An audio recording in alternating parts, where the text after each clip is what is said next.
라디오 땡땡 기도입니다. 오늘 날마다 주기로 큐티 본문은 고린도전서 7장 17절에서 24절 말씀입니다. 고린도전서 7장 17절에서 24절 말씀. 말씀의 제목은 부르심을 받은 그대로 행하라.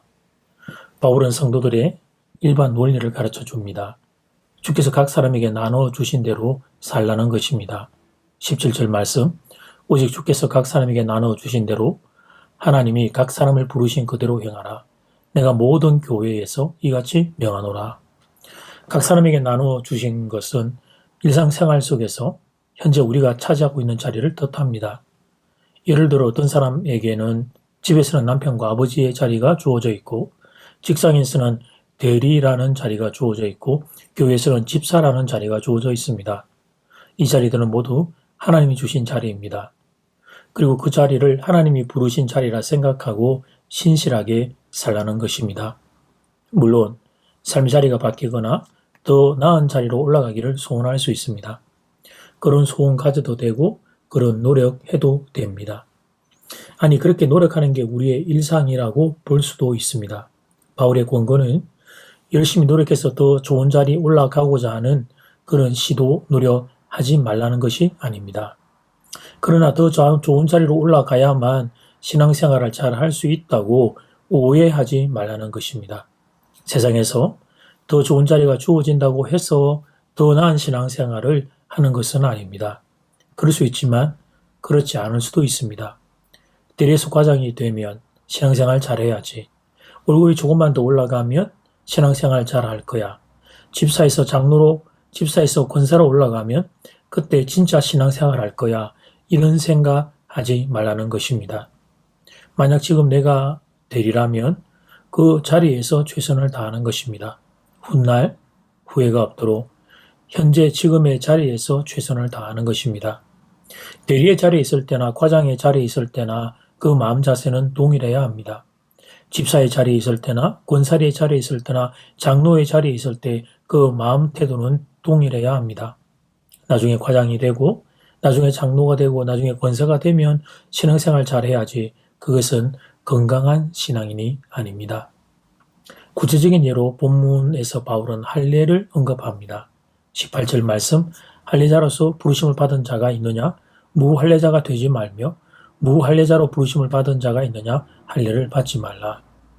유대인들은 모세의 율법을 따라 모두 할례를 받았습니다. 유대인들 중에서 예수님을 믿고 개종한 사람들은 할례를 받은 상태에서 기독교인이 되었습니다. 그런데 기독교인이 되고 보니 할례가 필요 없는 것입니다. 그래서 할례 받은 것을 이걸 번복해서 무할례자가 되려는 이들이 있었습니다. 바울은 그들을 향해 무할례자가 되지 말라고 권고합니다. 이미 할례를 받았다면 할례를 받은 그리스도인이 되면 된다는 것입니다. 반대로 이방인들은 할례를 받지 않은 상태에서 기독교인이 되었습니다. 그런데 기독교인이 되고 보니 유대인들이 다수입니다. 그리고 유대인들은 다들 할례를 받은 상태였습니다. 그래서 할례를 받아야 되겠다라고 생각한 이방인 그리스도인들이 있었습니다. 그들을 향해 바울이 선언합니다. 그냥 무할례자 그리스도인으로 살면 된다고. 건강을 위해 복용 수술을 받는 건 괜찮지만 신앙생활을 더 잘하기 위해 할례 받는 것은 하지 않아도 된다고 선언합니다. 지금 우리에게 적용한다면 이런 예가 있습니다. 혹시 모태신앙인이 있습니까? 그러면 모태신앙인으로 신실하게 신앙생활하면 됩니다.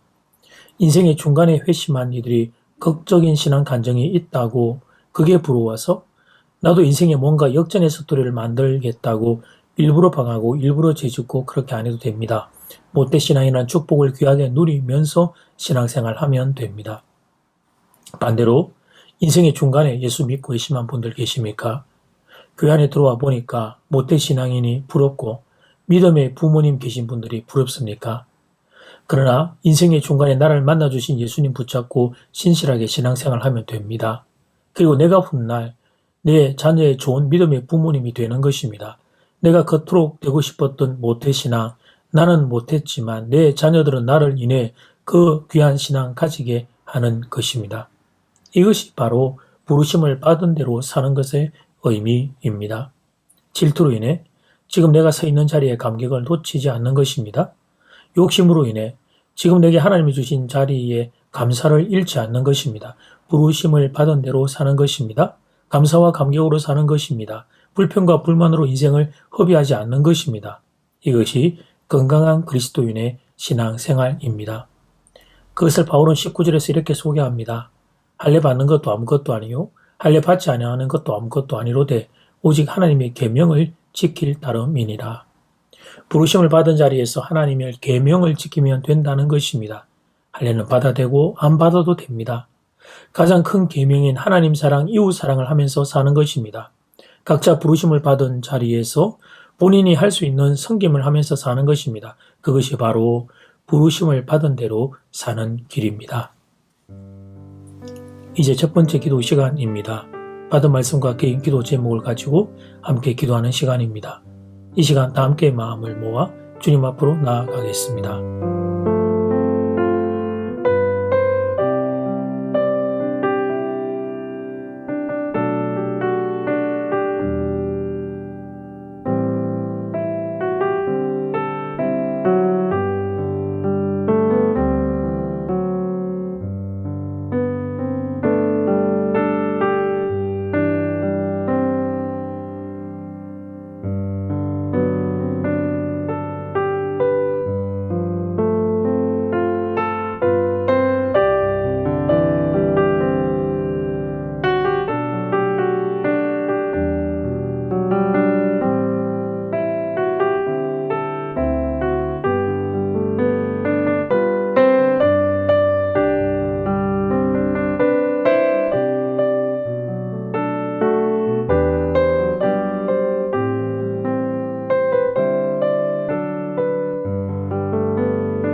이제 두 번째 기도 시간입니다.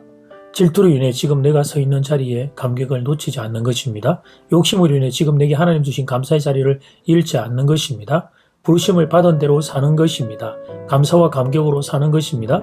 불평과 불만으로 인생을 허비하지 않는 것입니다. 이것이 건강한 그리스도인의 신앙생활입니다.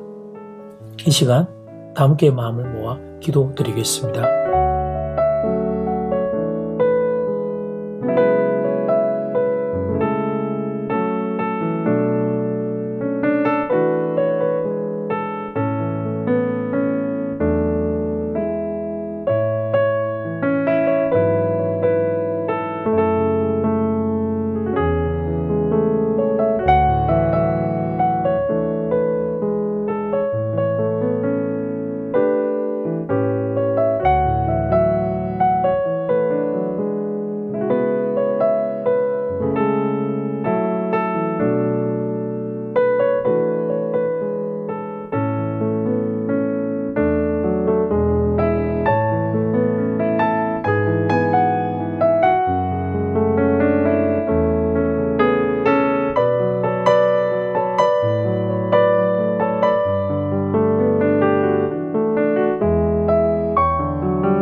하나님이 저를 불러 세워주신 자리에 소중함과 귀함과 아름다움을 놓치지 않겠습니다.